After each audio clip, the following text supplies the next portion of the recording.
มาใส่บาตรอยู่ตั้งบ้านโซเด้อพี่น้องไปได้กดได้กดแชร์ทั้งขบวนนั้น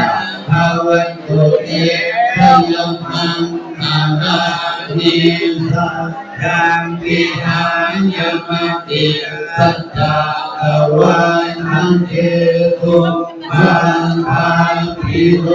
ติกามานังมันติมันตะโวมาทำบุญที่บ้านโซเด้อพี่น้องไปปัสสังโฆสิกวะมุนิโกตังเตสัพพะภวันตุเตสยมังกาลังเอนันโทปานันอาอุปะคันวิปุรังมาเยเตโกเกนะเกนะพุทธะเกนะธรรมะปะยันโตวิภูปะเทสาวิตินาวิภวะโมนิโกตังเตสัสสะภวันตุเตสยมังกาลังเอตุมาถึงเหรอ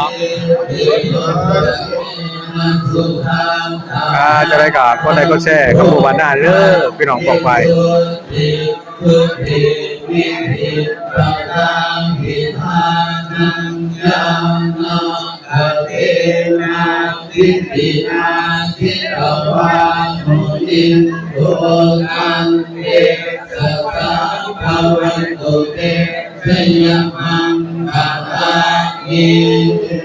ตังทิพุทธังสยมังกาลังอัปปัสสะโย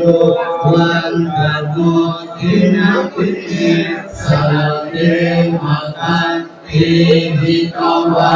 นังอิกาวิวิธามิจุปัตตวานิโม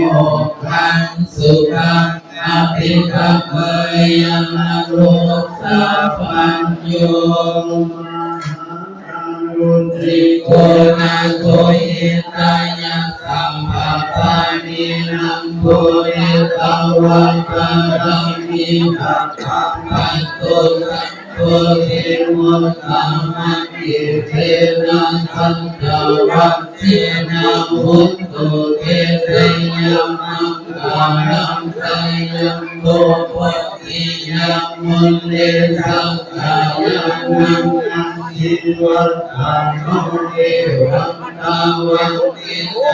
โยโหติสัญญาโรตัญญามังภาเวนะปานังอิตาภังนังอิติเสจะได้กับคนใดก็แชร์ขบวนนั้นเด้อพี่น้องไปคลิปนี้ก็สำหรับสำเร็จนะครับเอาบุญนำกันเด้อ